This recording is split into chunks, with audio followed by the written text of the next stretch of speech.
The story of Donald J. Trump in the 21st century is not just a political journey. It is a disruption narrative, a collision between the old world and the world that refuses to be contained by entrenched systems. To millions inside America and across the globe, Donald Trump is not just a former president. He is a symbol, a wrecking ball swinging against the structures, alliances, and orthodoxies that many believed were immovable. His rise, twice election, and return to power in the midst of global turbulence are not merely historical facts, they are signs. But what exactly is Trump's mission? At first glance, his career seems chaotic, controversial, and contradictory. Critics label him reckless. Supporters call him a patriot. But beneath every slogan and every headline, there is a deeper pattern, one that demands attention, because it intersects with the greatest geopolitical fault lines of our time. The tension between old global power structures and a world that is rapidly redefining itself. Donald Trump did not emerge as a conventional politician. He was a businessman, a celebrity, a brand, someone who understood spectacle, persuasion, and public psychology better than most. In 2016, he did something no political strategist expected. He defeated the establishment in the most powerful nation on earth, not by blending into the system, but by shattering its expectations. He did not win because he promised incremental change. He won because he promised disruption. That disruption was not limited to the domestic terrain of American politics. It rattled the global order. For decades, America's foreign policy had followed patterns: alliances, interventions, trade agreements, sanctions, and an overarching narrative of liberal democratic expansion.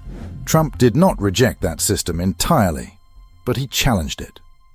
He walked away from multilateral deals, criticized long-standing alliances, and questioned the wisdom of endless foreign entanglements. He spoke not in diplomatic euphemism, but blunt assertion that America must put itself first, not as an aggressive isolationist, but as a nationalist who believed that internal strength precedes external projection. To the global elite, the architects of the post-Cold War order, Trump was a problem. But to the millions who felt left behind by globalization, whose communities had decayed under industrial flight, whose wages stagnated while financial markets boomed, he was their voice, raw, unfiltered, and unapologetic. But what happened next? In 2020, the world was not in a mood for moderation. A pandemic, economic shock, mass unrest, and a loss of faith in institutions created an undercurrent of chaos. Trump's defeat in 2020 and his return in 2024 did not happen in a vacuum. They happened in a world where illusions of stability were fading. In 2026, the global landscape looks nothing like it did a decade ago. Russia's war on Ukraine fractured the European security order. China's rise reshaped economic power.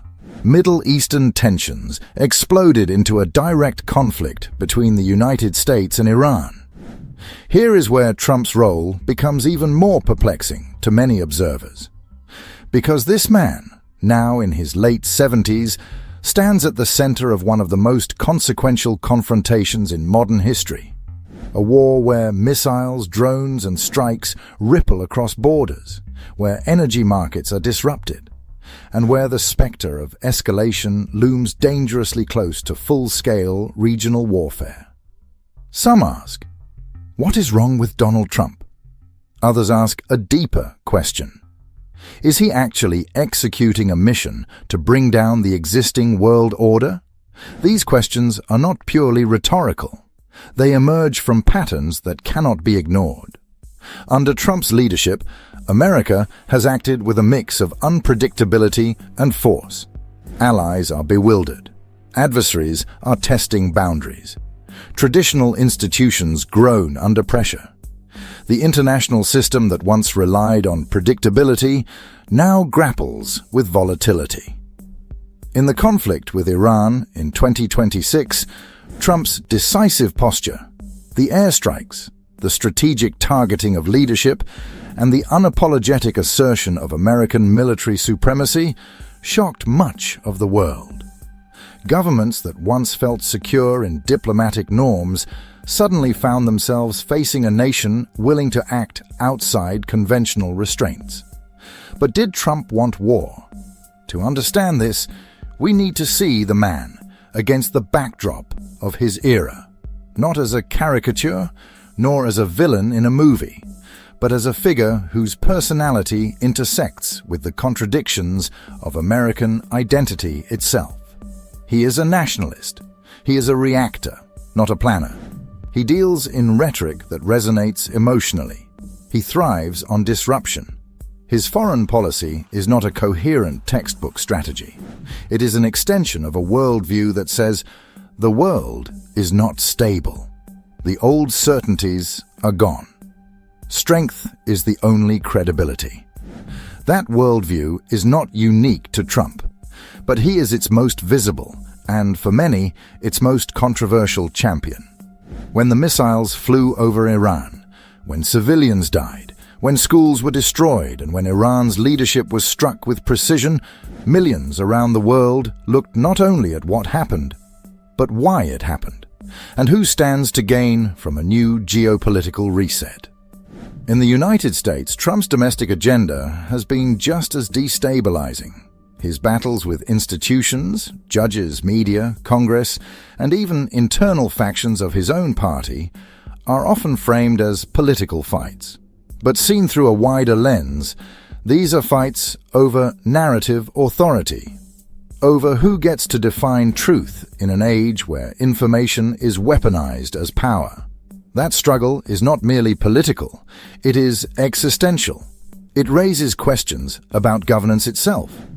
Can traditional structures that served in the 20th century continue to govern in the unpredictable, hyper-connected world of the 21st? Trump's critics say no. His supporters say yes, but only through forceful reassertion of national identity over global narrative. Then there is the question of his age, and why, at this stage of his life, he has returned to power with a seismic force that defies conventional political logic. Some say that Trump was chosen, not by voters but by circumstance, that his age, his reputation as a disruptor, and his outsider posture were precisely what the moment demanded. They argue that the traditional political class could not have navigated the fractures of the modern world, that the institutions themselves needed someone who would break them, not fix them, someone who could fracture the narrative, not finesse it. Was he voted in? Yes. But some argue that he was also set up, positioned by larger forces that recognized the old world order was unsustainable, that it was not merely time for a new president, but for a new epoch. This is not conspiracy speculation. It is the observation that in history's great inflection points, leaders often emerge not just by choice, but by necessity, because they embody the contradictions of their age. A leader of disruption during disruption. A nationalist in an age of identity conflict. A polarizing figure in a century of polarization. America war with Iran as global alliances are tested and as the old frameworks of power are challenged by new realities. Trump's presence looms large. Is he the man to dismantle the old world order? Is he the one chosen by history to wrench open a new phase in global power? Is his age a necessary trait, a sign that this is not mere politics, but a civilizational moment? Some see him as reckless, unpredictable, dangerous. Others see him as a necessary force, a cleansing storm, a breaker of stagnation. Still others see him as a symptom, not a cause, a representative of deeper currents that are reshaping the world. And in this moment, one question stands above all. Is Donald Trump dismantling the current world order? Or is he the product of its collapse? Are we witnessing the fall of certainty and the rise of chaos? Or are we witnessing the birth of a new structure, one that replaces the old systems with a fragmented, unpredictable network of power? There are no easy answers, only patterns, tendencies, and consequences. What do you think? Is Trump a wrecking ball destroying what was outdated? Is he the architect of something new? Or is he the mirror reflecting a world that was already falling apart? History does not speak in slogans. It speaks in consequences. And the question today is not just what Donald Trump is doing, but what the world will look like after he is done. What is your verdict?